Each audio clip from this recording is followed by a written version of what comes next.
Hello students, कैसे हैं आप सभी लोग। तो दोस्तों आज की क्लास में हम सैंपल पेपर स्टैंडर्ड जो क्लास 10th का है उसका पार्ट सी यानी सेक्शन सी सॉल्व करने वाले हैं। 3 मार्क्स का ये सारे क्वेश्चन होते हैं, तो इसके जितने भी क्वेश्चन हैं हम वो डिस्कस करेंगे और वाले पार्ट को भी डिस्कस करेंगे, ठीक है ना। तो देखिए अब आते हैं सेक्शन सी पे। सेक्शन सी जो होता है क्या बोला है, section C consist of 6 question करने होंगे और हर क्वेश्चन कितने का होता है, 3 मार्क्स का होता है। तो चलिए स्टार्ट करते हैं। सबसे पहले आप क्वेश्चन देख लीजिए, ये 26, 27, 28, 29 यहाँ पे देख लीजिए। ये करना ये विजुअली इंपेयर्ड कैंडिडेट के लिए होगा। बाकी ये क्वेश्चन है 30 और यहाँ पे 31 में देख सकते हैं कि ऑप्शन है आपके पास पार्ट ए करिए या पार्ट बी। आपको सिर्फ एक पार्ट ही अटेम्प्ट करना है। चलिए अब आते हैं सेक्शन सी की शुरुआत करेंगे। इस सेक्शन में टोटल 6 क्वेश्चन है और 3 मार्क्स के। हर क्वेश्चन कितने मार्क्स का, 3 मार्क्स का। तो 26 स्टार्ट करेंगे। देखेंगे यहाँ पे बोला इन फिगर, आपके पास एक फिगर गिवन है, बोला X Y and X dash Y dash are 2 parallel tangents. तो यहाँ पे देखिए X Y X dash Y ये 2 पैरेलल टेंजेंट है, ठीक है ना। Parallel tangent to a circle with centre O, और इसका सेंटर क्या है भाई, ओ है। And another tangent A B with point of contact C intersecting X Y at A, ठीक है ना। तो एक और टेंजेंट है किस पे, सी पे, और जो ये टेंजेंट है एक्स वाई को ए पे इंटरसेक्ट करता है and X dash Y dash को बी पे इंटरसेक्ट करता है। मतलब ये भी देखिए ये भी टेंजेंट है, तो एक्स वाई को यहाँ पे ए पे इंटरसेक्ट कर रहा है, एक्स डैश वाई डैश को कहां पे इंटरसेक्ट कर रहा है, बी पे। अब आपसे बोला है prove that A O B 90 degree है, यानी मतलब ये देखिए ए ओ बी, आपको इस एंगल को 90 डिग्री प्रूफ करना है। क्लियर है। तो आपको ध्यान देना ये फिगर गिवन है तो बढ़िया है, नहीं गिवन है तो आपको इस तरीके से ड्रॉ करना है, ठीक है ना। अब चलिए हम इसको प्रूव करते हैं। तो सबसे पहले देखिए इसको प्रूव करने का क्या तरीका होगा।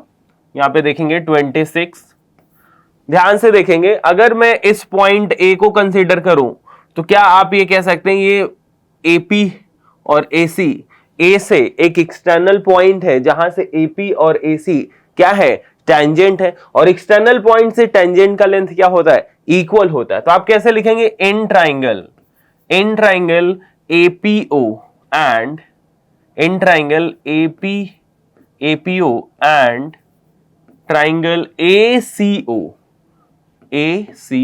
ठीक है ना। ये 2 ट्राइंगल की हम बात कर रहे हैं। आपको थोड़ा सा यहां पे शेड करके दिखा देना। ये तुम्हारा क्या हो गया, एपीओ हो गया, ठीक है ना, और ये वाला ट्राइंगल तुम्हारा एसीओ हो गया, ठीक है। इन्हीं 2 ट्राइंगल को आपको क्या प्रूफ करना है भाई, कॉन्ग्रुएंट प्रूफ करेंगे। चलिए तो क्या करना है, सबसे पहले मैंने यहां पे लिखा AP is equal to AC, ठीक है ना। AP is equal to AC, क्या यहां पे रीजन क्या देंगे, tangent from external point, tangents from external point A है, ठीक है ना, सही ना। और इक्वल भी लिख सकते हो।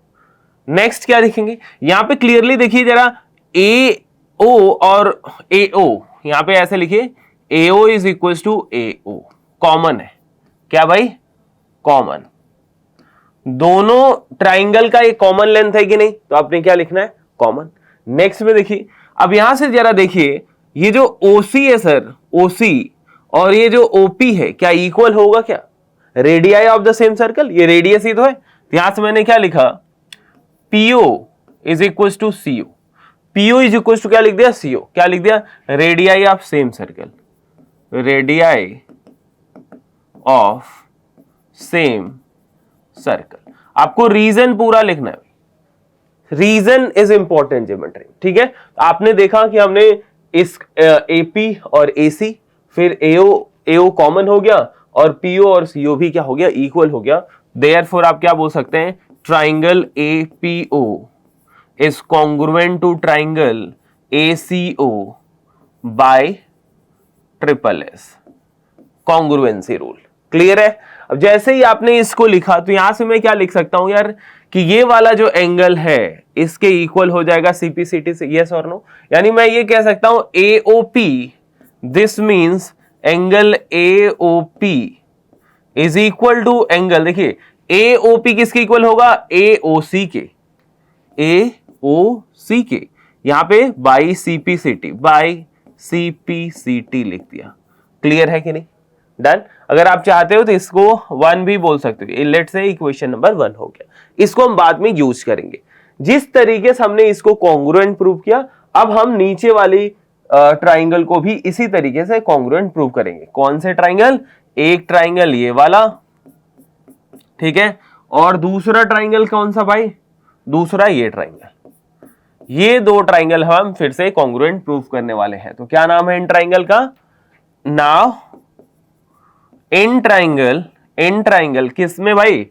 सी, यहां से चाहो तो कहीं से देख लो, BQO ले लो या BCO, कोई सा ले लो, BCO and triangle BCO and BQO।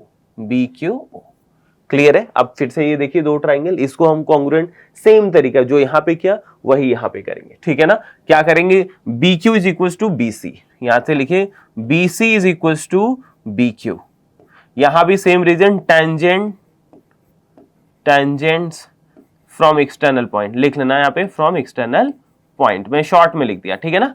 Space कम है तो आप प्रॉपर पूरा लिखना है। ठीक है ना? BC is equal to BQ कर दिया, फिर आपने BO is equal to BO करिए, BO is equal to BO। Common है ये, ठीक है ना? ये क्या है भाई? कॉमन। क्लियर है? समझ में आ रहा है सब? अब अगेन देखिए OC और OQ अगेन क्या है? रेडियस है। तो आप क्या लिख सकते हैं यहाँ पे भाई? CO जो है वो किसके इक्वल होगा? QO के इक्वल होगा, radii of same circle, radii of same circle. ठीक है जी? क्लियर है कि नहीं? आ गया कि नहीं? अब देयरफॉर आप क्या बता दीजिए? Therefore triangle BCO is congruent to triangle BQO। Congruent हो गया कैसे? Triple S, by triple S congruency rule. Triple S से आपने कॉन्ग्रुएंट प्रूफ कर दिया। जैसे ही कॉन्ग्रुएंट प्रूफ करा, अब मैं ये दो एंगल को क्या बोल दूंगा? इक्वल है। दिस मींस कौन से भाई? Triangle BOC, angle BOC is equal to triangle, sorry angle ना, एंगल BOC किसके इक्वल होगा? BOQ के, BOQ बाई CPCT। क्लियर है क्या? समझ में आ रहा है? इसको 2 बोल दो, इसको क्या बोल दिया? 2। ये आपको काम करना है, ध्यान देना। जब भी ये क्वेश्चन आए, इंपॉर्टेंट है, कई बार ये बोर्ड के एग्जाम में आया हुआ है, तो आपको ये दो चीज बहुत ही आसान है। इन दो ट्राइंगल, इसको और इसको क्या करना है? कॉन्ग्रुएंट प्रूफ करना है। इसके बाद क्या करना है? एक आसान सा तरीका। ठीक है, अब आगे क्या करना है? Now O is centre, now O is centre. O क्या है भाई? सेंटर है, गिवन है। ठीक है ना? Therefore PQ क्या होगा? PQ is a line, PQ is a line. Line क्यों भाई? डायमीटर है ना, डायमीटर है, तो डायमीटर है तो लाइन हो गया। Therefore ये POQ क्या होगा? This means angle POQ is equal to 180 degree होगा। हाँ या ना? Straight angle. अब देखो POQ, यहां से देखो, अब इनका नाम यहां पे देखो, हमने ये सारे करके देखे यहां पे। तो AOP, ध्यान से देखिए, देयरफॉर POQ में कौन कौन एंगल आ रहा है? ये सबको डालो यहां पे। Angle AOP plus AOC plus, देखिए AOP और AOC plus BOC plus BOQ कितना भाई? 180 डिग्री। अब क्लियरली देख सकते हैं, मुझे कौन सा वाला चाहिए? अंदर वाली चाहिए भाई, ये वाले एंगल चाहिए सिर्फ। कौन से वाले? ये वाला एंगल चाहिए। देखिए ये वाला एंगल चाहिए और ये वाला एंगल चाहिए। ठीक है ना? यही दो एंगल चाहिए। तो ये एंगल कौन है? BOC और यहाँ पे AOC और BOC रखता हूं। तो देखिए मैं सिंपल सी बात, यहां पे देखो जरा, यहां से मुझे पता है यार AOP और AOC इक्वल है, तो क्या मैं इसको 2 टाइम्स, ये पूरे एंगल को ट्वाइस ऑफ AOC बोल सकता हूं कि नहीं? तो मैं यहां से क्या बोल रहा हूं? AOP को AOP की जगह AOC डाल सकते हो, तो मैं इसी की बोला यार, ट्वाइस ऑफ AOC। ठीक है ना? प्लस, और यहां मुझे BOC चाहिए, और BOC जो है BOQ के इक्वल है। इट मींस मैं यहां पे क्या लिख रहा हूं? Twice of BOC। Twice of BOC is equal to 180 degree. Clear है?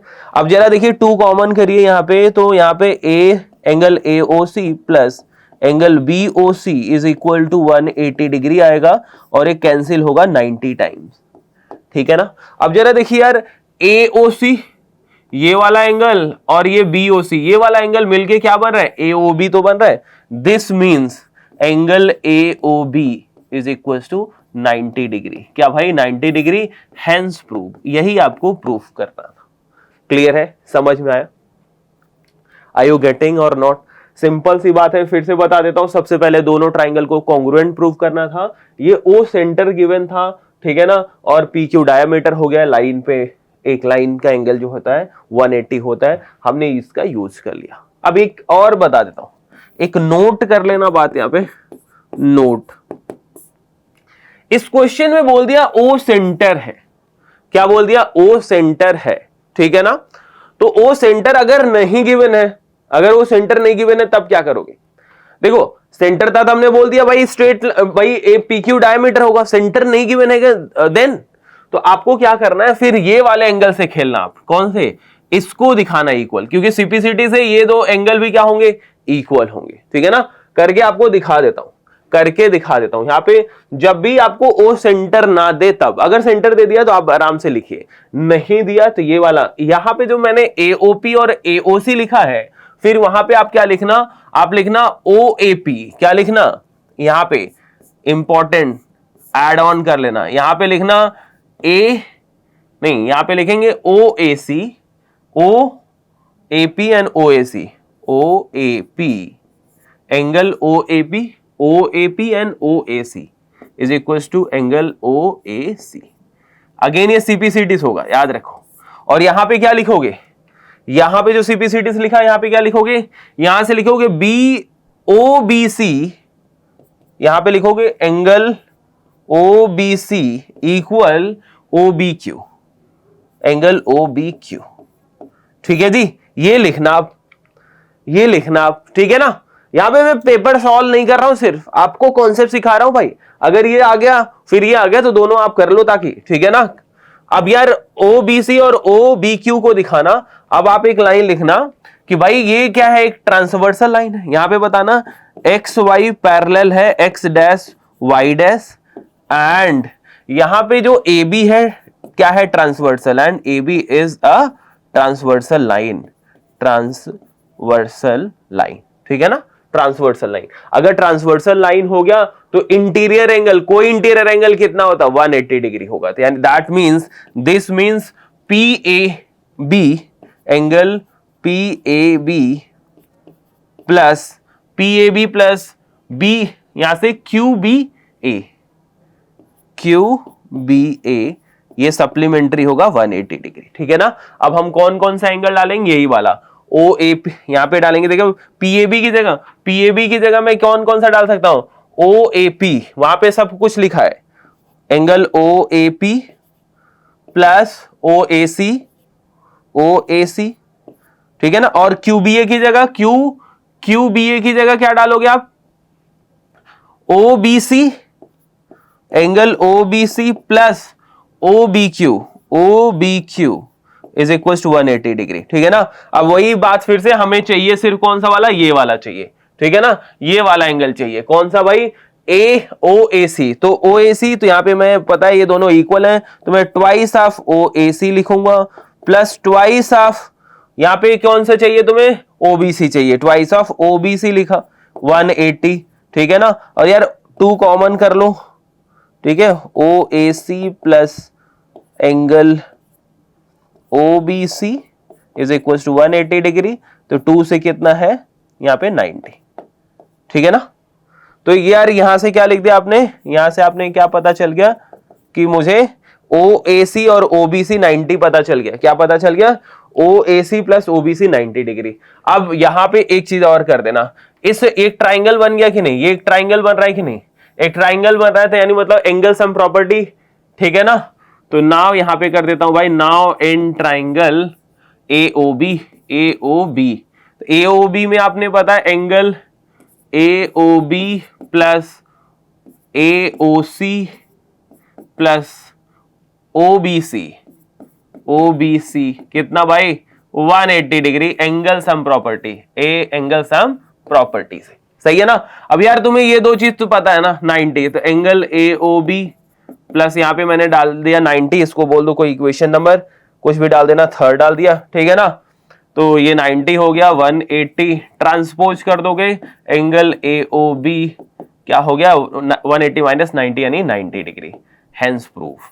तो मेरे भाई ये क्वेश्चन इतना इंपॉर्टेंट है तो मैंने दोनों तरीके से बता दिया। आपके ये स्कूल के जब एग्जाम में आएगा, ठीक है ना, तो स्कूल के टीचर क्या होता है ना, देखो बोर्ड में तो चल जाता है एक बार, लेकिन स्कूल के टीचर ध्यान देना, अगर ओ सेंटर नहीं गिवन है तो अभी जो ग्रीन पार्ट से मैंने लिखा है, ग्रीन वाला आप सॉल्व करना, ओ सेंटर दे दिया, ओ सेंटर दे दिया तो रेड वाले से सॉल्व करना, दोनों में कॉन्ग्रुएंसी करना है, बस थोड़ा थोड़ा चेंज है जो मैंने आपको समझा दिया। आई होप आपको ये सारी चीजें क्लियर हो गई हैं और बहुत ध्यान से आपको करना है, घर पे एक दो बार क्वेश्चन करिए, कई बार रिपीट किया जाता है क्वेश्चन, तो आपको आना ही चाहिए।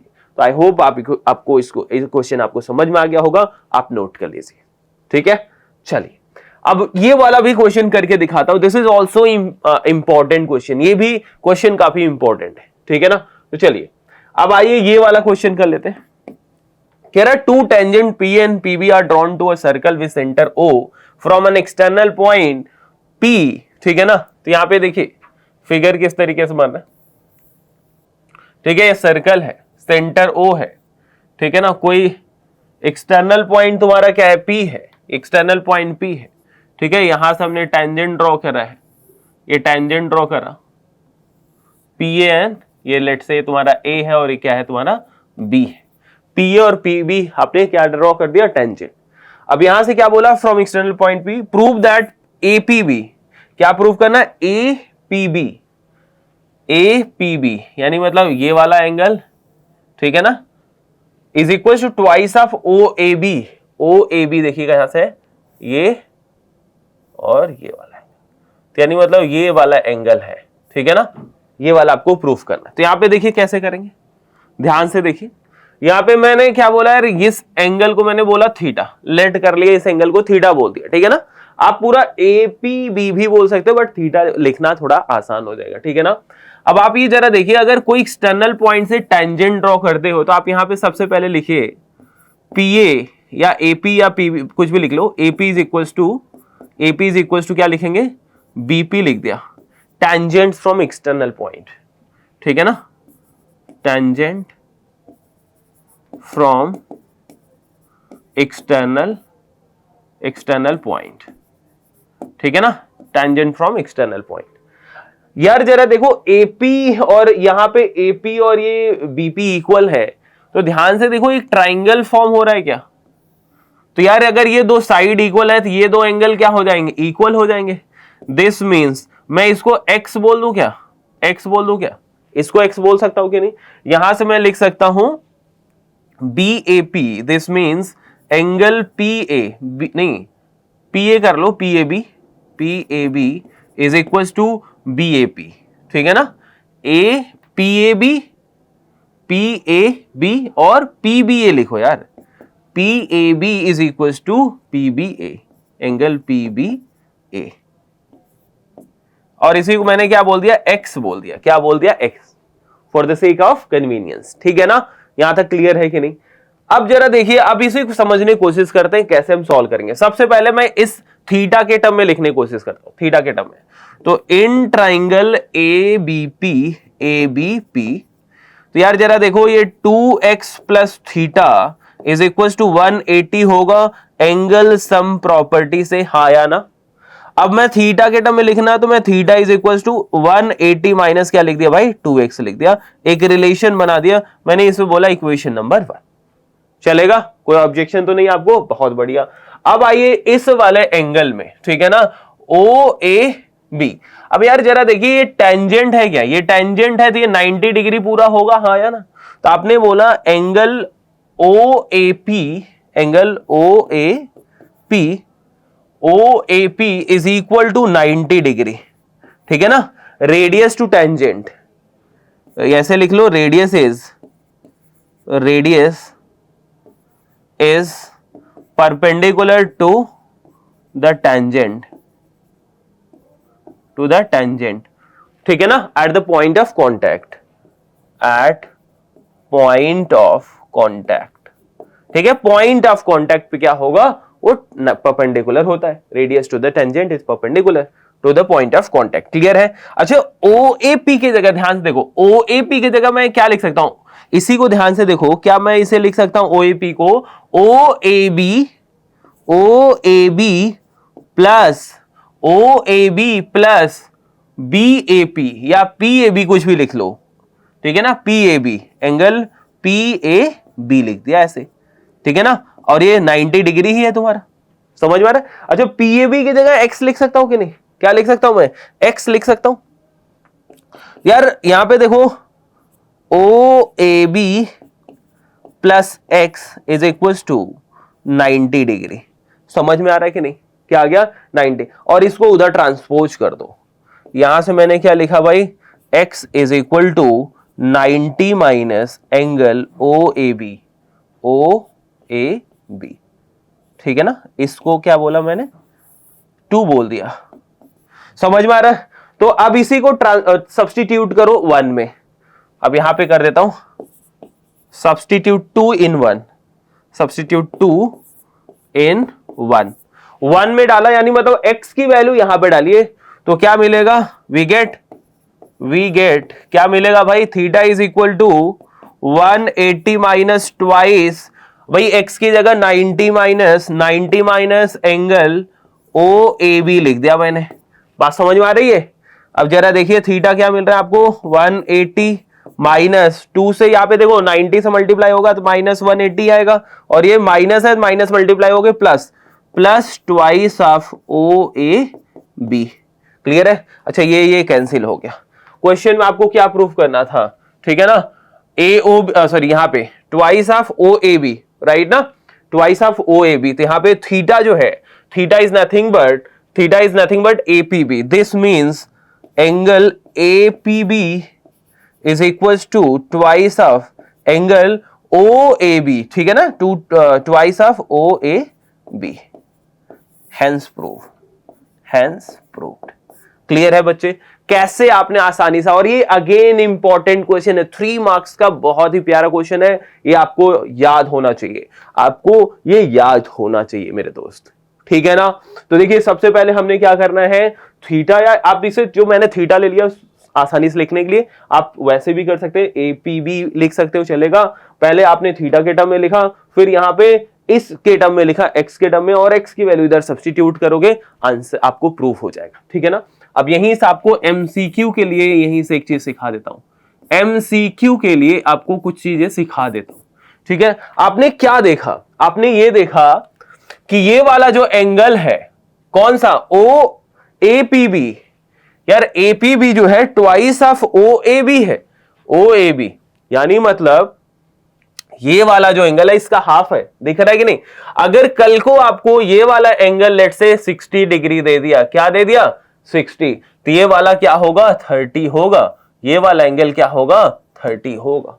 ध्यान देना, ये रिलेशन याद रखना, एक गिवन है, ये देके ये पूछ सकता है एमसीक्यू में, ये देके ये पूछेगा, ध्यान देना, ये गिवन है तो ये क्या होगा डबल, ये गिवन है तो ये क्या होगा हाफ, याद रखना, एमसीक्यू के लिए आपको सिखा दिया, ठीक है ना, एमसीक्यू के लिए आपको सिखा दिया इस रिलेशन से, ठीक है ना, क्लियर है, बहुत बढ़िया। चलिए अब आते हैं क्वेश्चन नंबर 27। तो ध्यान दीजिए, एग्जाम का प्रिपरेशन इस तरीके से करिए कि कोई चीज मिस ना हो जाए, सही है ना, ऐसा ना हो कि वो चीज आ गया जो आपने किया ही नहीं, तो आपको कुछ छोड़ना नहीं है। इसके लिए आप जितना महीना आप डाउनलोड कर सकते हैं, और बहुत सारे कॉन्सेप्ट वहां पे बताए गए हैं, आप वहां पे जाके रिवाइज कर सकते हैं, ठीक है ना। हर कॉन्सेप्ट को अलग अलग तरीके से अलग अलग सेगमेंट में बताया गया है, ठीक है ना, हर पॉसिबल चीज जो बोर्ड्स में आ सकते हैं। चलिए आते हैं क्वेश्चन 27 पे। क्वेश्चन नंबर 27 क्या कहता है, देखिए, in a workshop the number of teachers of English, Hindi and Science are 36, 60 and 84 respectively। तो बेसिकली कोई वर्कशॉप, ठीक है ना, वहां पे कुछ टीचर हैं किसके, इंग्लिश, हिंदी, साइंस के। भाई यहाँ पे इंग्लिश के 36 टीचर हैं, हिंदी के 60 टीचर हैं, एंड साइंस के 84 टीचर्स हैं, ठीक है जी। चलिए कह रहा find the minimum number of rooms required, कह रहा minimum number of room required, बताइए कितना रूम की जरूरत होगी if in each room the same number of teachers are to be seated and all of them being of the same subject. ठीक है ना, कह रहा कम से कम कितने रूम की जरूरत होगी सो दैट हर रूम में कितना, क्या बोला, same number of teacher to be seated, मतलब सेम नंबर ऑफ, मतलब जो भी हो, 2 हो तो सब में 2, 4 है तो सब में 4, same number of teacher to be seated. ठीक है ना, all of them being of the same subject, और उसमें से जो सारे होने चाहिए सेम सब्जेक्ट के होने चाहिए। ये आपसे क्वेश्चन पूछा, तो इस क्वेश्चन में करना क्या होगा, सबसे पहले इन 3 जो टीचर्स हैं, ये मतलब 3 तरीके के, इनके HCF ढूंढ लो। क्या ढूंढो, HCF। तो सबसे पहले काम है HCF ऑफ किसका भाई, 36, 60 एंड 84, इनका HCF ढूंढ लीजिए। HCF ढूंढने क्या तरीका होगा, प्राइम फैक्टराइजेशन कर लीजिए। तो यहाँ पे साइड में अब मैं कर लेता हूं, तो 36 को क्या लिख सकते हैं भाई, 2 2 3 3, ठीक है ना, यही होगा।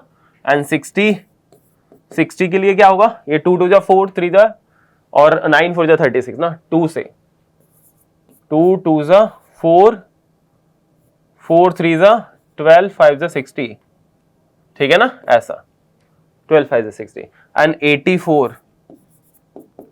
84 का क्या होगा, 2 2 जा 4, 4 3 जा 12, 7 जा, ये होगा 2 2 जा 4, 3 जा 12, 7 जा 84। ठीक है, डन। ये आपने, अब इसका हमें क्या ढूंढना है, HCF ढूंढना है भाई। क्या ढूंढना है, HCF। HCF के लिए क्या तरीका है, तो इसको तुम चाहो तो ऐसे लिख सकते हो, 2 स्क्वायर इंटू 3 स्क्वायर, यहाँ पे लिख सकते हो 2 स्क्वायर इंटू 3 इंटू 5, और यहाँ पे 2 स्क्वायर इंटू 3 इंटू 7, इस तरीके से लिख सकते हो। तो HCF के लिए क्या बताया गया है, ईच कॉमन फैक्टर का minimum power of each common factor. तो यहां पे देखिए कॉमन फैक्टर 2 है, देखो तो ईच पावर 2 ही है, तो हमने यहाँ पे 2 स्क्वायर लिख दिया। ठीक है ना, आगे देखिए 3 भी कॉमन है, तो लेकिन इसका मिनिमम पावर कितना है, 1 लेना है, यानी मतलब 3 लेना, और कुछ कॉमन नहीं है तो नहीं लिखना है। ध्यान देना, HCF के लिए क्या याद करना होता है आपको, कि आपको एक्सपोनेंट्स में कन्वर्ट इस तरीके से करने के बाद चेक करना है जितने भी कॉमन फैक्टर हैं उनका लीस्ट पावर लेना है। और एलसीएम के लिए याद रखना, एलसीएम के लिए सारे फैक्टर का हाईएस्ट पावर लेना है। ठीक है ना, यहां पे सिर्फ हम कॉमन का, हम यहाँ पे HCF में कॉमन का लीस्ट लेते हैं, एलसीएम में सारे का हाईएस्ट लेते हैं, याद रखना। तो क्या आ गया भाई, 4 3 जा 12 आ गया। ठीक है, HCF। सो नंबर ऑफ क्या, रिक्वायर्ड नंबर ऑफ रूम ना, therefore required number of room is equals to, भाई कितने हैं सबको इनके HCF से डिवाइड कर दीजिए, 36/12 प्लस, अलग अलग करके आप लिखना चाहते हो तो लिख लो, या एक साथ में लिख दे रहा हूं। ठीक है ना, आप चाहो तो पहले नंबर ऑफ रूम्स जो 36 किस कौन है भाई, इंग्लिश के लिए कितना लगेगा, मैं एक साथ लिख देता हूं। तो 60 divide by 12 plus 84 divided by 12। ठीक है, तो यहाँ पे 3 5 और 7 आ गया। ठीक है ना, तो कितना आ गया, 8 7 15। तो मिनिमम रूम, कितने रूम की जरूरत होगी भाई, 15 रूम की जरूरत होगी। आई होप आपको क्लियर हो गया। चैप्टर 1 का क्वेश्चन था, HCF LCM से रिलेटेड क्वेश्चन आते हैं, एक क्वेश्चन तो आता है, आपको आना ही चाहिए। ठीक है ना, सारे कुछ कॉन्सेप्ट विद्या माइंड में आपको सिखाए गए, आप वहां से जाके भी इसे पढ़ सकते हैं, समझ सकते हैं, और ज्यादा क्वेश्चन इस पे प्रैक्टिस कर सकते हैं इस तरीके से। और आपको ये डिटरमिन करना पड़ेगा, समझना पड़ेगा कब आपको LCM, कब आपको HCF ढूंढनी है, सारे कुछ बताएंगे। चलिए नेक्स्ट क्वेश्चन पे आएंगे। नेक्स्ट क्वेश्चन आपको देखिए पॉलिनोमियल्स है। ठीक है ना, क्या बोला, find the zeros of quadratic polynomial. आपको एक पॉलिनोमियल गिवन है, इसका क्या ढूंढना है, आपको जीरोज फाइंड करना है। इसके बाद बोला है and verify the relationship between the zeros and coefficient of the polynomial. और आप इनका जो जीरोज है और कोएफिशिएंट है उसके रिलेशन को वेरीफाई करिए। ठीक है ना, क्या रिलेशन था, याद है आपको कि भाई ax² plus bx plus c, अगर इसके 2 जीरो में अल्फा और बीटा बोल दूं तो जो अल्फा प्लस बीटा होता है माइनस बी अपॉन ए होना चाहिए, एंड अल्फा बीटा नहीं, ये सम ऑफ जीरो और ये प्रोडक्ट ऑफ जीरो क्या होता है, सी अपॉन ए।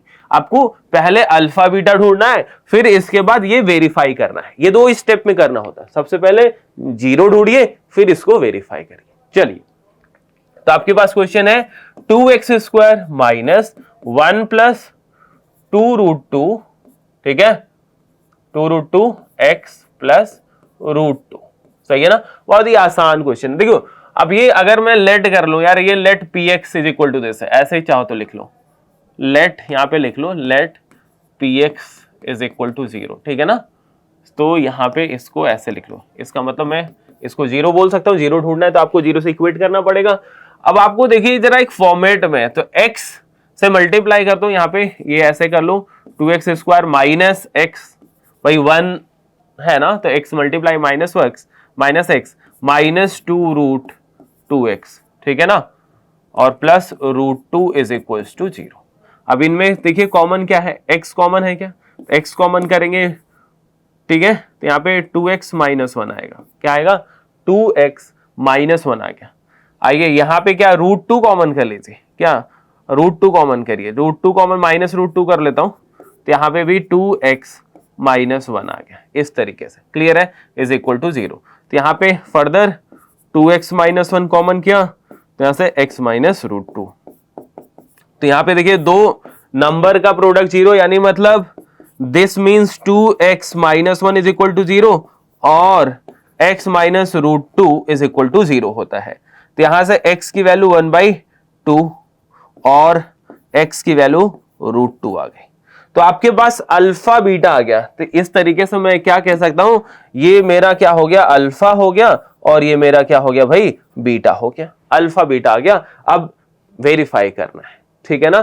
तो सम ऑफ जीरोस क्या है, तो देखिए sum of zeroes, sum of zeroes भाई देखिए 1/2 प्लस क्या होना चाहिए, √2, ठीक है ना। ये समझ में आ रहा है, ये किसके इक्वल होना चाहिए, किसके इक्वल होना चाहिए, माइनस बी बाई ए के इक्वल होना चाहिए। समझ में आ रहा है, तो आप क्लियरली देख सकते हैं ये माइनस बी बाई ए के इक्वल है क्या। तो यहां पे इस तरीके से इस क्वेश्चन है, तो आप देख सकते हैं कि भाई ये b की वैल्यू क्या है, यहाँ पे a क्या है, यहाँ पे 2 है, a क्या है, यहाँ पे 2 है, और b क्या है, यहाँ पे b क्या है, देखिए माइनस, पूरा लिख देता हूं, माइनस ही रहने दो ऐसे, -1,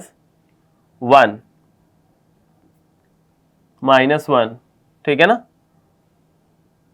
1 प्लस 2√2 इस तरीके से लिखा है, ठीक है ना। तो अगर आप चाहते हो तो देख सकते हो कि यार ये वाली अगर थोड़ा सिंप्लीफाई कर लो, आप इसे चाहो तो क्या कर लो, सिंप्लीफाई, तो 1 प्लस 2√2 बाई ये 2 आ रहा है, ठीक है ना। यहां पे भी आपको देखना माइनस बी बाई ए, तो माइनस बी बाई ए, तो यहाँ पे माइनस ऑलरेडी है, तो यहाँ पे क्या लिखोगे, 1 प्लस 2√2, भाई माइनस माइनस प्लस हो गया, राइट ना, और ए की जगह क्या डाल दिया, 2। आप क्लियरली देख सकते हैं वेरीफाई हो गया, ये और ये इक्वल है, यानी मतलब लेफ्ट हैंड साइड एक तरीके से किसके इक्वल आ गया, राइट हैंड साइड के इक्वल आ गया, ठीक है ना।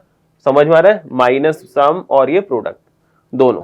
चलिए अब यहाँ पे सी भी लिख लीजिए, सी क्या है तुम्हारा, √2, तो प्रोडक्ट ऑफ जीरो देख लीजिए, प्रोडक्ट ऑफ जीरोस, यार प्रोडक्ट ऑफ जीरोस यहाँ पे 1/2 और किससे मल्टीप्लाई हो रहा है, √2 से। अगर चाहो तो सिंप्लीफाई कर लो, ठीक है ना, तो ये √2 आएगा, तो क्या आ गया, 1/√2 आ गया।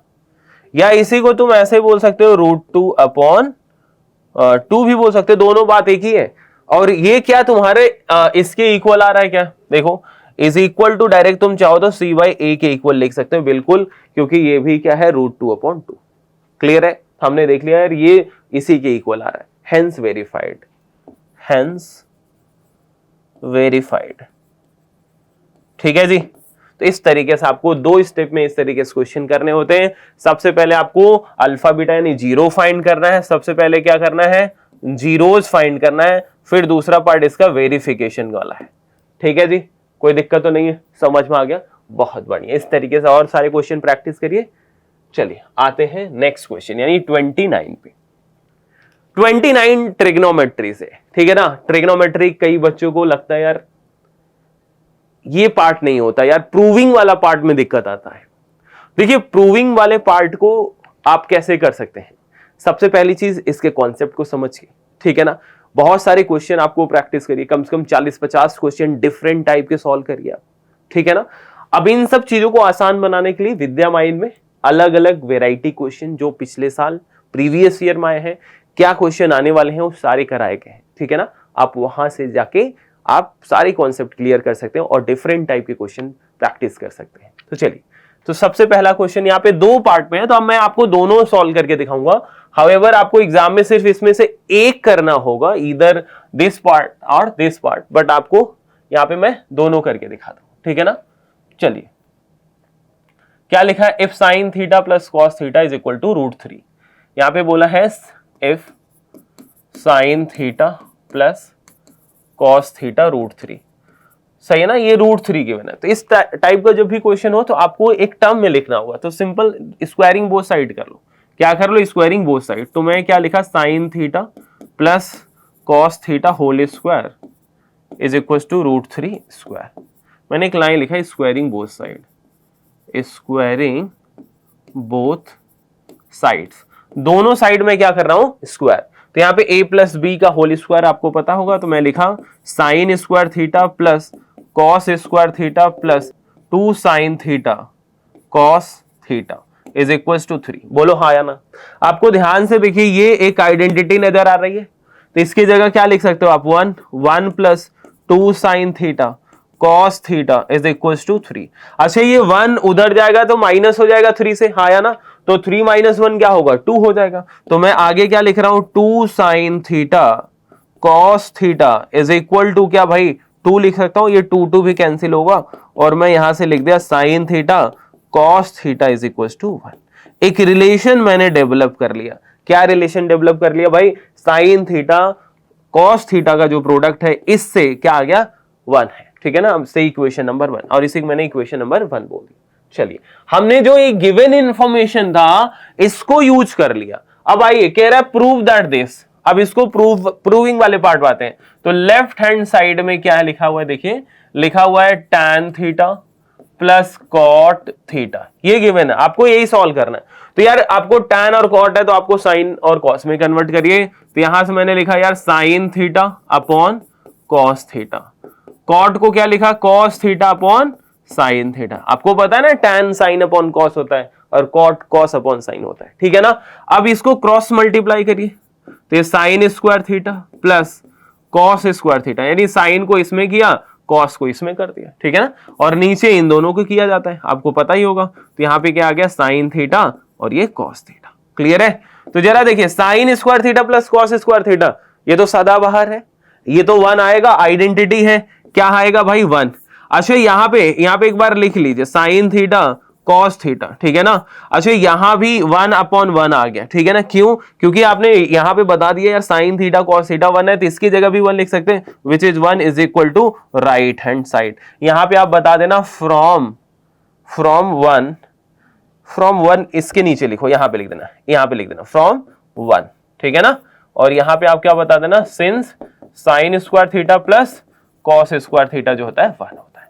क्लियर है क्या, समझ में आ गया, आसानी से आपने प्रूफ किया। 2 पार्ट में था, गिवन एक कंडीशन थी, उस कंडीशन का यूज मैंने करा और फिर हमने इसको प्रूफ करके दिखा दिया। क्लियर है भाई, समझ में आ गया, तो नोट करिए। चलिए अब एक दूसरा पार्ट भी करेंगे इसके बाद, पहले इसे नोट कर लीजिए। चलिए आते हैं सेकेंड पार्ट, इसका और वाला पार्ट देखते हैं, ठीक है ना। और वाला पार्ट क्या है भाई, cos A minus sign A plus 1, ठीक है, लेफ्ट हैंड साइड कर लिख रहा हूं, ठीक है ना, upon cos A plus sign A minus 1, ठीक है ना। इस तरीके से क्वेश्चन गिवन। तो आपको ध्यान देना, जब भी यहां पे ये प्लस और ये साइन इंटरचेंज हो, आप इसे रेशनलाइज करके भी सॉल्व कर सकते हो, रेशनलाइज। बट मैं क्या बताता हूं, जब भी ये साइन इंटरचेंज हो ना, तो ऊपर वाले को नेगेटिव बनाओ, ऊपर वाले इसको नेगेटिव बना। नेगेटिव बनाने के लिए क्या करना है, जो इसमें नेगेटिव टर्म है उसी से डिवाइड कर दो। तो नेगेटिव टर्म यहां पे क्या है, साइन है, तो साइन से ऊपर नीचे यानी न्यूमरेटर और डिनोमिनेटर को डिवाइड कर दो। आपने बोला dividing numerator and denominator by sine A, sine A से डिवाइड करा, तो cos A upon sine A आपको पता है कॉट ए, तो मैं इसकी जगह क्या लिखा, कॉट ए लिखा। क्या लिखा भाई, cot A. Sine upon sine क्या होगा, 1 होगा, तो मैं लास्ट में यहाँ पे -1 लिखता हूं, और 1 अपॉन साइन क्या होगा, कॉसेक, तो यहाँ पे कॉसेक ए लिख दिया। नीचे सेम कॉस अपॉन साइन करेंगे तो कॉट ए आएगा, साइन अपॉन साइन 1 आएगा, तो मैंने +1 कर दिया, और यहाँ पे माइनस कॉसेक ए आ गया। क्लियर है? इस तरीके से ये ध्यान रखना, ये क्वेश्चन यहां से भी स्टार्ट हो सकता है और यहां से स्टार्ट हो सकता है। अगर यहां से स्टार्ट करना है तो आपको कुछ ये डिवीजन वाला प्रोसेस नहीं करना है, आराम से करना है। तो चलिए अब मैं यहां पे आइडेंटिटी यूज करूंगा। क्या, मुझे पता है यार cosec square theta minus cot square theta क्या होता है, 1 होता है, ठीक है ना। यानी मतलब मैं 1 की जगह ये चीज लिख सकता हूं कि नहीं, वही करने वाला हूं यहां पे मैं। देखिए मैंने लिखा cot A plus cosec A, ठीक है, इस तरीके से, और ये -1 की जगह मैं लिख रहा हूं कॉसेक स्क्वायर ए माइनस कॉट स्क्वायर ए, ये लिख दिया। नीचे कोई चेंजेस नहीं, इंपॉर्टेंट बात, नीचे कोई चेंजेस नहीं करूंगा, ऐसे ही लिखा cot A minus cosec A, ठीक है, +1। अब देखिए A square minus B square में इसको ब्रेक करिए, कैसे, ए प्लस बी और ए माइनस बी में। चलिए आइए, ये वाला as it is cot A plus cosec A, ठीक है ना, माइनस यहां पे देखिए इसको मैं लिख रहा हूं cosec A plus cot A, दूसरे ब्रैकेट में cosec A minus cot A. Clear है? नीचे एज इट इज कोई चेंजेस नहीं, cot A minus cosec A +1। Clear है भाई? अब आप एक चीज देखिए, यहां पे एक चीज देखिए, क्या देखेंगे, ये और ये दोनों कॉमन है क्या, दोनों टर्म में, तो कॉमन कर लेंगे।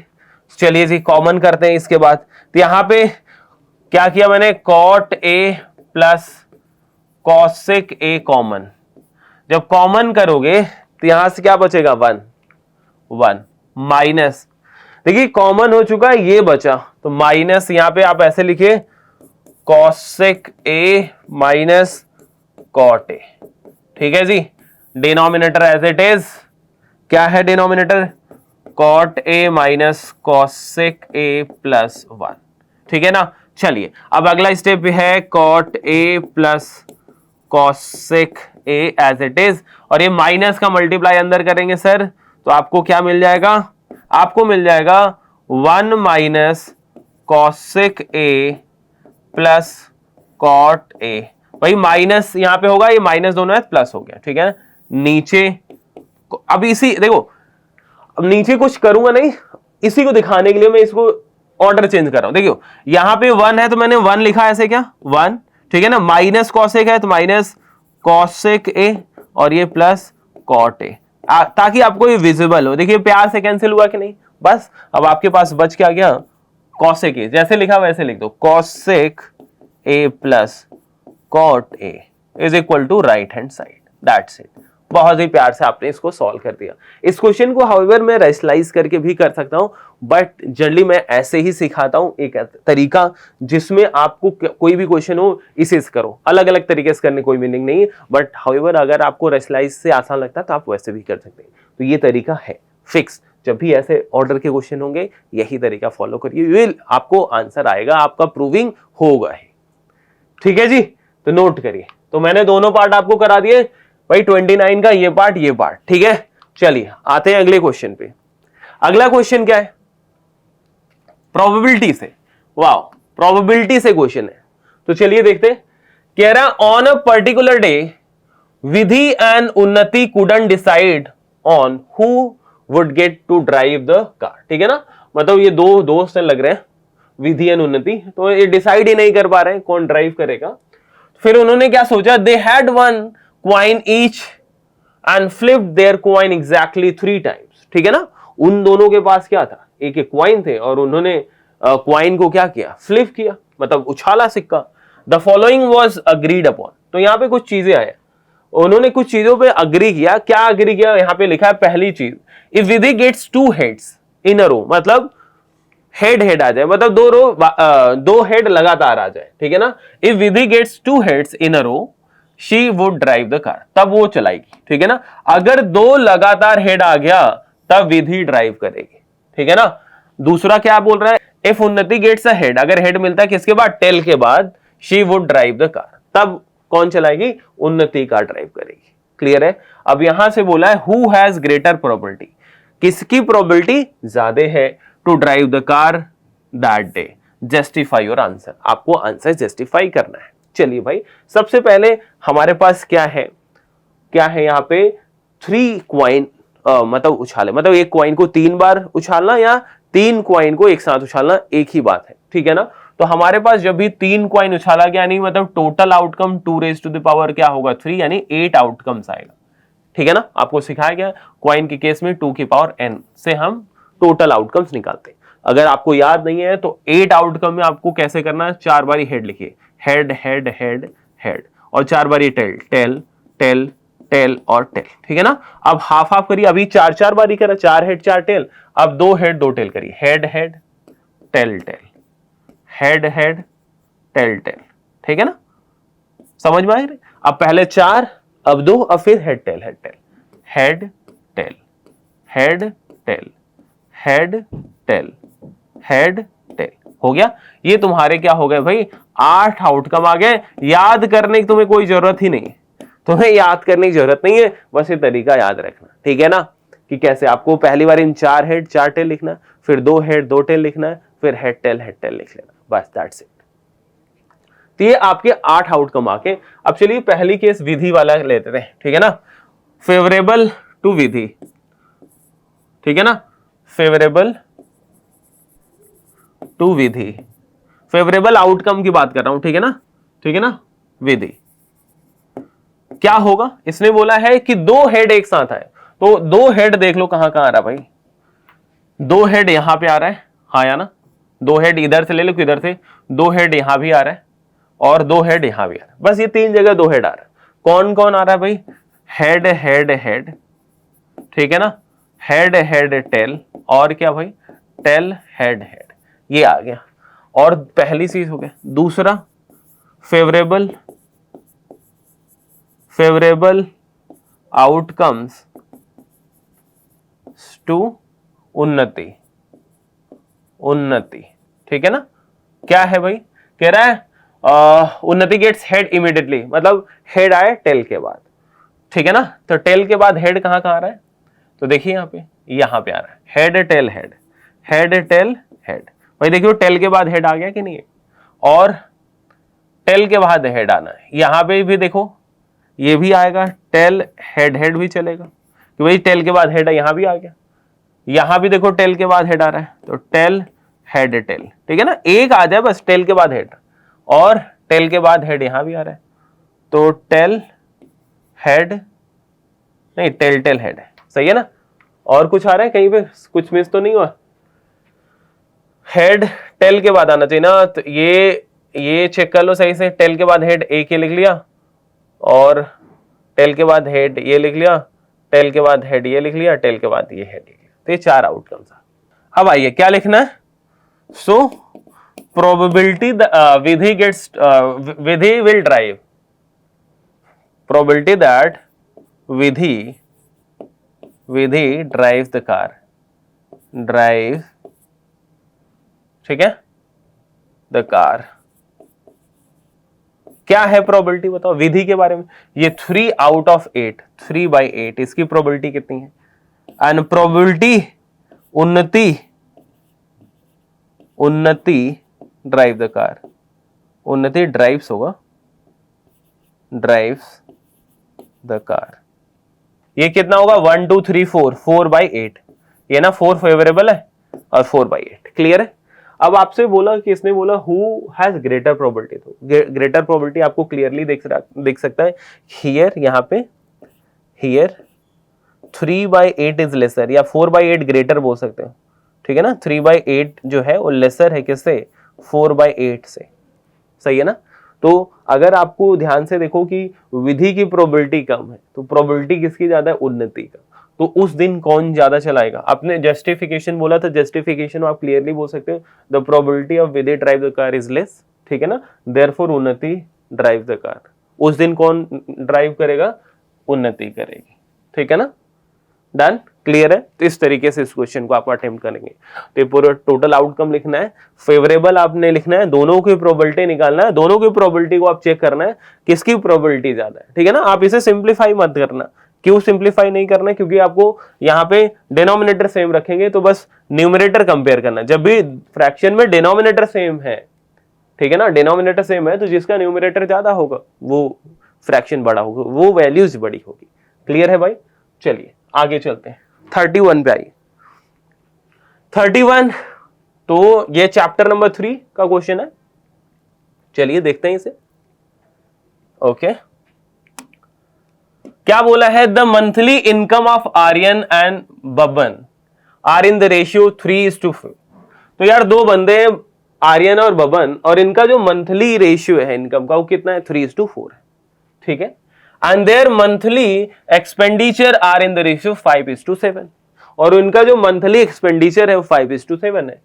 कह रहा है if each saves ₹15,000 per month, अगर दोनों कितना सेव करते हैं per month? 15,000। Find there monthly incomes, उनके मंथली इनकम आपको बताने हैं। क्लियर है? तो यहाँ पे दो पर्सन है, आर्यन और बबन, उनके इनकम का रेशियो गिवन है, उनके एक्सपेंडिचर का रेशियो गिवन है, और वो कितना सेव करते हैं वो एग्जैक्ट अमाउंट गिवन है। इतना इंफॉर्मेशन आपको दिया है और इसी इंफॉर्मेशन का यूज करना है और आपको बताना है दोनों का इनकम क्या है। क्लियर है? तो चलिए देखते हैं। तो आपके पास दो बंदे हैं, दोनों बंदों को समझते हैं क्या कौन है भाई। तो सबसे पहले हमें आर्यन, ठीक है ना, और दूसरा कौन बंदा है? बबन। ठीक है ना, ये। अब सबसे पहले यहां पे जब रेशियो गिवन है, ध्यान देना, तो इनमें कोई कॉमन फैक्टर रहा होगा? नहीं है। तो मैंने कॉमन फैक्टर अगर x बोल दूं, ठीक है ना, तो इनका इनकम का जो रेशियो है, इनकम का जो रेशियो कितना है? 3। तो मैंने इसे 3 इनकम क्या बोल दिया? 3x और 4x बोल दिया। इनकम क्या बोल दिया जी? 3x and 4x। ऐसे लिख लो।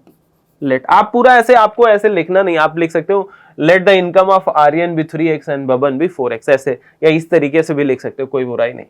ठीक है ना। और एक्सपेंडिचर का रेशियो कितना गिवन है? देखिए एक्सपेंडिचर का रेशियो 5:7 है, तो इसका कॉमन फैक्टर वहां पे x ले चुके हो, यहां पे y एज्यूम कर लो कॉमन फैक्टर। ठीक है ना, कॉमन फैक्टर इनका y है। ठीक है ना, तो ये क्या लिख सकते हो आप यहाँ पे? 5y, और यहां पे क्या लिखेंगे सर? 7y। ठीक है ना, समझ पा रहा है कि नहीं? अब ये आपके पास इनकम का रेशियो था, तो हमने वहां से इनकम लिख लिया। वहां हमारे पास एक्सपेंडिचर का रेशियो गिवन है, तो हमने एक्सपेंडिचर लिख दिया। अब सेविंग, अब ध्यान देना, एक रिलेशन आपको याद होना चाहिए कि जो सेविंग होती है वो कैसे होती है? Income minus expenditure. ठीक है ना, ये आपको याद होना चाहिए। सेविंग क्या होती है भाई? जो इनकम हो रही है उसमें से हम एक्सपेंडिचर अगर निकाल देते हैं, माइनस कर देते हैं, तो हमें क्या मिलता है? सेविंग। तो यार सेविंग क्या हुई? तो यहां पे ध्यान से देखिए, इनकी जो सेविंग कैसे हुई? सेविंग क्या होगा बताओ? यहां से आर्यन का 3x माइनस 5y होगा। ठीक है ना, और बबन का क्या होगा भाई? 4x minus 7y। ठीक है, बस आपने सब कुछ लिख दिया, आपका दोनों इक्वेशन बन गया। तो क्लियरली आपको गिवन बोला है कि भाई दोनों कितना सेव कर रहे हैं? If E save ₹15,000। क्लियर है? तो यहां पे आ जाइए, ये सेविंग है ना, तो ये किसके इक्वल होगा? तो सेविंग आपको गिवन भी है, कितना गिवन है भाई? 15,000। इसका भी है और ये इसका भी है 15,000। राइट? तो आपको सॉल्व करना है, यहां पे लिख सकते हैं अकॉर्डिंग टू क्वेश्चन। यहां पे मैंने लिख दिया 3x minus 5y is equal to 15,000। ठीक है ना, और दूसरा क्या है भाई? 4x minus 7y is equal to 15,000। बस अब दोनों को आपको क्या करना है? सॉल्व ही तो करना है। सॉल्व आप जैसे चाहो वैसे कर लो, सब्स्टिट्यूशन मेथड कर लो या कोई सा मेथड कर लो। तो मैंने सब्स्टिट्यूशन कर लेते हैं। Let's say this is equation 1 and this is equation number 2 from 1। ठीक है ना, 1 से मैंने क्या लिखा भाई? तो 3x is equal to 15,000 plus 5y, यहां से x की वैल्यू आएगी 15,000 प्लस 5y अपॉन 3 से इक्वेशन नंबर 3। अब इस x की वैल्यू कहां पे डालना है? 2 में। सही है, पुट 3 इन 2, ठीक है ना। x की जगह यहां पे डालिए तो 4 टाइम्स x की जगह क्या है ये पूरा 15,000 प्लस 5y अपॉन 3, ठीक है ना। ऐसा -7y is equal to 15,000। Done. Simplify करिए, 4 का अंदर मल्टीप्लाई करिए, 15 4 जा 60, ये 60, बाकी ये 3 जीरो जो थे वैसे ही लग गए, प्लस 4 5 जा 20y अपॉन 3। अगर आप साथ में चलो मैं नेक्स्ट स्टेप में कर दूंगा, -7y इज इक्वल टू 15,000।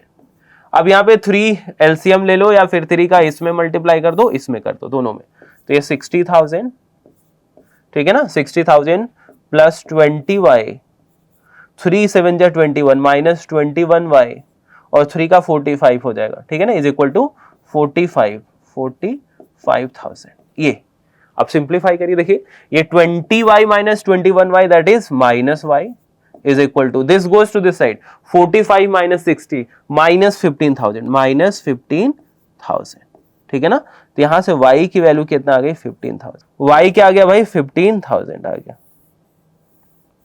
ठीक है। y 15,000, अब y 15,000 है तो x भी निकाल लो, किस में डाल के, ठीक है ना, फ्रॉम 3 3 से मैंने क्या लिखा भाई, x is equal to 15,000 plus, यार 15 5 जा 75, right, 75,000, okay, divided by 3, 90,000 by 3, तो ये आ गया 30,000, ठीक है जी, 30,000। डन। अब यार तुम्हें x और y की वैल्यू पता चल गई, x क्या आ गया 30,000। डन। x और y दोनों आ गया, ठीक है ना। बेसिकली आपको x ढूंढना था यहाँ पे, तो हमें क्योंकि बेसिकली क्या ढूंढना था, इनकम बताना था, तो x जरूरी था, ठीक है ना। y अगर आप जो हमने y निकाला है, आप चाहते x निकाल लेते तब भी काम हो गया, बट चलो आपने सॉल्व कर लिया, बहुत अच्छी बात है। तो x की वैल्यू आपको कहां डालना है, यहाँ पे, ठीक है ना। तो यहाँ पे बता दिया, देयरफॉर उनका जो आर्यन है, आर्यन ये है ना, आर्यन का मंथली इनकम कितना है, आर्यन का मंथली इनकम, आर्यन का जो मंथली इनकम होगा 3 इंटू 30,000 दैट इज 90,000, ठीक है ना। एंड दूसरा बंदा कौन है, बबन, बबन का बताइए, बबन का 4 इंटू 30,000, 4 इंटू 30,000 दैट इज 1,20,000, ठीक है जी। डन। इस तरीके से हमने इनकम बता दिया। तो आपको जो इंफॉर्मेशन गिवन है आपको वो यूज करना, दैट्स इट। अगर आप जो इंफॉर्मेशन है उससे रिलेटेड सोच पा रहे हो और आपकी कुछ क्वेश्चन की प्रैक्टिस है, फिर आपको तंग नहीं होगी, आपको फिर प्रॉब्लम नहीं आएगा, चैलेंज नहीं है। इंफॉर्मेशन से रिलेटेड ही सोचना है, कुछ इधर उधर की बातें नहीं सोचना है, ठीक है ना। और ज्यादातर क्वेश्चन प्रैक्टिस कराना है, इस तरीके की इवन ये सेम क्वेश्चन विद्यामयन ऐप में करा दिए गए, हर कैटेगरी के क्वेश्चन कराए गए हैं, आप वहां से जाके भी सीख सकते हो। चलिए अगले क्वेश्चन, इसका अगला पार्ट भी देखते हैं। चलिए नेक्स्ट पार्ट भी देखेंगे, और part, solve the following system of equation graphically. कह रहा है यार इसको ग्राफिकली सॉल्व करिए, ठीक है ना। 2x plus y is equal to 6 and 2x minus y minus 2 is equal to 0। Find the area of triangle so form by 2 lines x axis, by 2 lines and x axis. तो सबसे पहले आपको graph बनाना पड़ेगा। चलिए जी देखते हैं B part इसका, ठीक है ना। क्या इक्वेशन है आपके पास, 2x plus y is equal to 6। तो सबसे पहले आपको कुछ सोल्यूशन लिखने होंगे। सोल्यूशन में याद रखिए कुछ x और y के वैल्यूज, x y, ठीक है ना। एक बार x को 0 डाला तो y 6 आएगा, आया ना। अगर y को 0 डाल दूं तो x की वैल्यू कितनी आ जाएगी, 3 आ जाएगी, ठीक है ना। एक वैल्यूज अभी मैं बाद में लिखूंगा जो इंटरसेक्टिंग पॉइंट होगा। चलिए दूसरा इक्वेशन है आपका 2x minus y is equal to 2 लिख देता हूं, इज इक्वल टू 2। अब यहां से देखिए x और y की वैल्यू लिखेंगे, x 0 लिया, x 0 लोगे तो y माइनस 2 आएगा, हाँ या ना, ठीक है ना। अब y को 0 लिया, x कितना आ गया, 1 आ गया। एक वैल्यूज इंटर, देखो यहाँ पे कुछ कॉमन वैल्यूज तो आपको नहीं मिली, कॉमन वैल्यूज चाहिए, ठीक है ना। हालांकि ग्राफ पेपर पे जब यही वैल्यूज आप प्लॉट करोगे तो आपको इंटरसेक्टिंग पॉइंट मिल जाएगा, पता चल जाएगा। यहाँ पे मैं प्रॉपर देखो पहले ड्रॉ करता हूं फिर आपको देखते हैं। सबसे पहले हमने इसको ग्राफ इसका बनाते हैं, ठीक है ना, ग्राफ बनाते हैं इसका, ओके।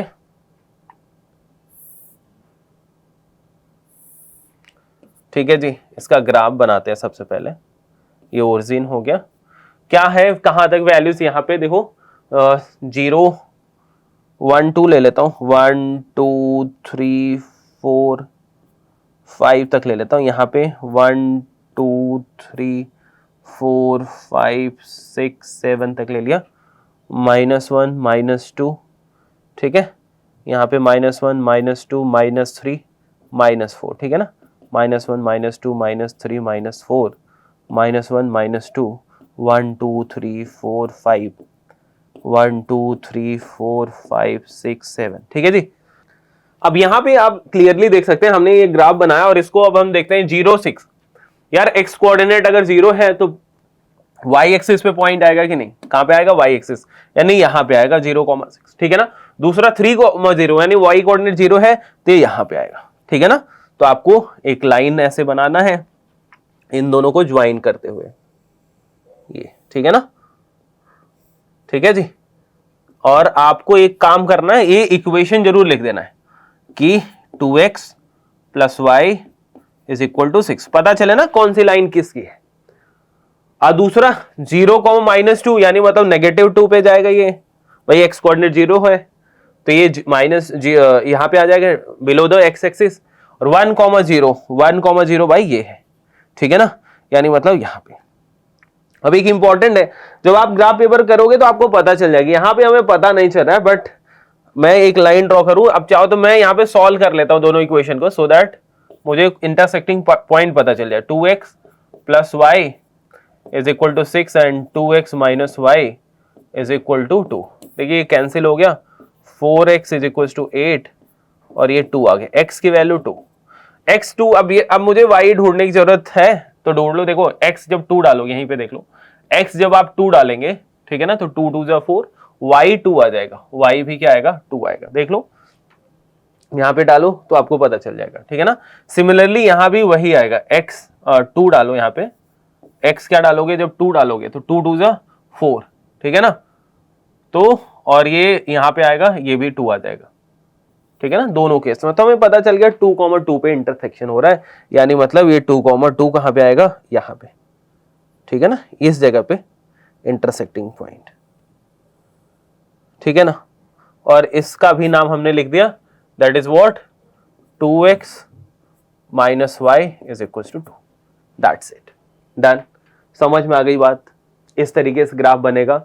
अब ग्राफ जैसे ही बना, अब आपसे सबसे पहले तो सॉल्यूशन बोला था, क्या बोला था, solution, solve the system of equation. तो इस पॉइंट पे इंटरसेक्ट कर रहा है, ठीक है ना, यहाँ पे देखिए।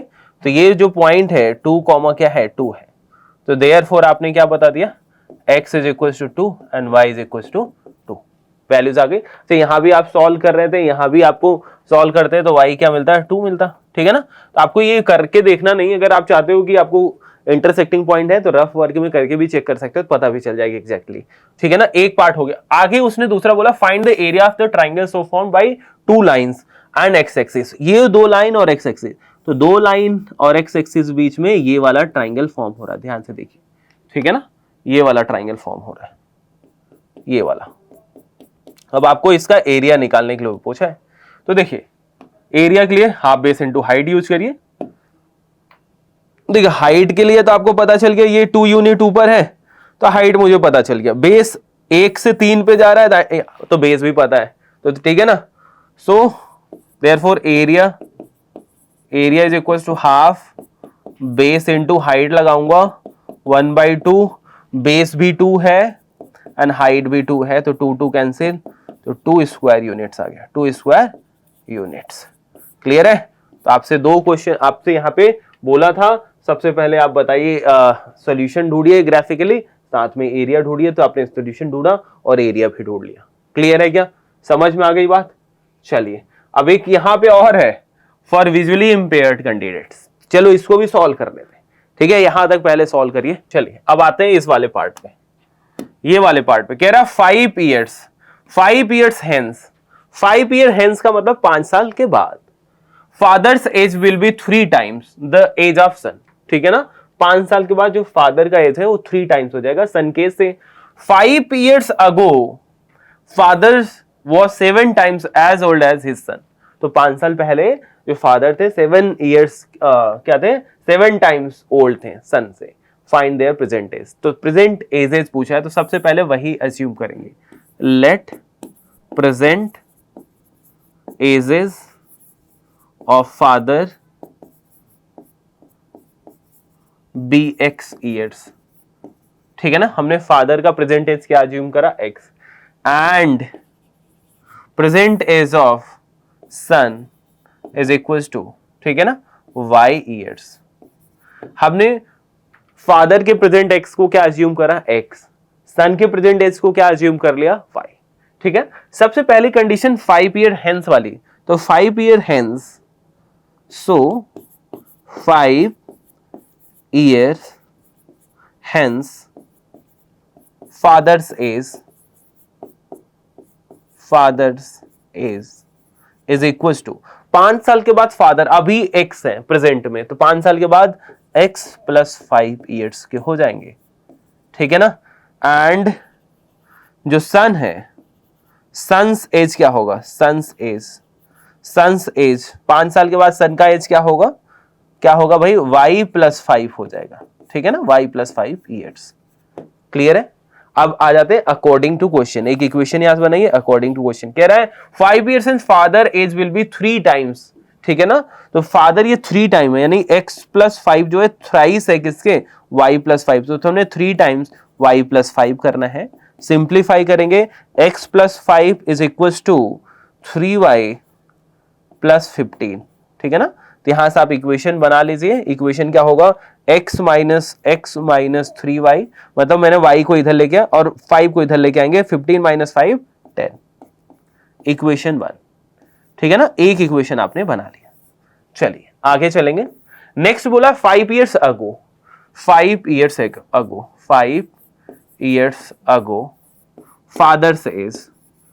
फादर्स एज 5 साल पहले फादर अभी x है तो 5 साल पहले x माइनस 5 ईयर्स, ठीक है ना, और सन्स एज, जो सन की एज होगी वो कितनी होगी भाई y माइनस 5 होगी, ठीक है ना। अब कह रहा है 5 years ago फादर वो 7 टाइम्स, जो फादर है वो 7 टाइम्स थे, यानी मतलब अकॉर्डिंग टू क्वेश्चन में क्या लिखेंगे, x माइनस 5 7 टाइम्स है तो हमने इधर 7 से मल्टीप्लाई करना है, ठीक है ना। सॉल्व करिए, x minus 5 is equal to 7y minus 35, ठीक है ना, तो x क्या हो जाएगा, x minus 7y is equal to, ये उधर जाके प्लस हो जाएगा तो माइनस 30, ये इक्वेशन 2 हो गया। बस आपके पास 2 इक्वेशन मिल गया, दोनों को आप सॉल्व कर लीजिए। चलिए सॉल्व करके दिखा देता हूं आपको, तो सॉल्विंग 1 and 2 यहीं पे कर दूं, यहां पे कर दूं क्या, सॉल्विंग 1 and 2, 1 and 2 सॉल्व करते हैं, x minus 3y is equal to 10, और क्या भाई x minus 7y is equal to minus 30। तो क्या करना है आपको, सब्ट्रैक्ट, देखिए यहाँ पे माइनस, ये प्लस और ये भी प्लस हो जाएगा, कैंसिल, तो minus 3 plus 7 4y is equal to 40, ये 4 से 10, तो y क्या आ गया 10, y 10 आ गया, y की वैल्यू 1 में डाल दीजिए, ठीक है ना, तो यहाँ पे x क्या आ जाएगा जरा देखिए, x क्या आएगा 10 प्लस 3 इंटू 10, ठीक है ना, तो y है ना, तो x इज इक्वल टू 30 और ये 40, ठीक है जी, ये x क्या आ गया 40। अब यहाँ पे अगर आपको देखो x और y की वैल्यू निकाल लिया, अब जरा आप क्रॉस चेक करना चाहते हो तो कर लो। 5 साल के बाद देखो ये 45 और ये 15, देखिए थ्राइस हो जा रहा है कि नहीं, हाँ 5 साल पहले ये 35 और ये 5, देखिए 7 टाइम्स हो रहा है, तो एकदम क्लियर है। देयरफॉर आप बता सकते हो, तो जो फादर की प्रेजेंट एज होगी, फादर कितने, जो फादर की प्रेजेंट है, फादर प्रेजेंट एज कितनी है भाई 40 ईयर्स, और सन की जो प्रेजेंट एज है वो कितनी है 10 ईयर्स, क्लियर है? आई होप आपको समझ में आ गया। मैंने आपको ये भी सिखाया, ये भी सिखा दिया और ये भी सिखा दिया। कोई भी क्वेश्चन आपको छोड़ना नहीं है, सीखो हर क्वेश्चन। ये सारे क्वेश्चन सैंपल पेपर सीबीएसई ने रिलीज किया है, तो आप ये मान चल सकते हैं कि इसी से अलाइन इस तरीके के क्वेश्चन आपको आने ही चाहिए, ठीक है ना। आई होप आपको क्लियर हो गया। मार्किंग स्कीम आपको यहाँ पे अटैच कर दिया है, तो आप मार्किंग स्कीम भी देख सकते हैं किस स्टेप के कितने मार्क्स लगेंगे आपको। क्लियर है कि नहीं? आई होप आपको ये सेक्शन क्लियर हो चुका है। अब हम देखेंगे सेक्शन डी जो 5 नंबर का है। Thank you for watching.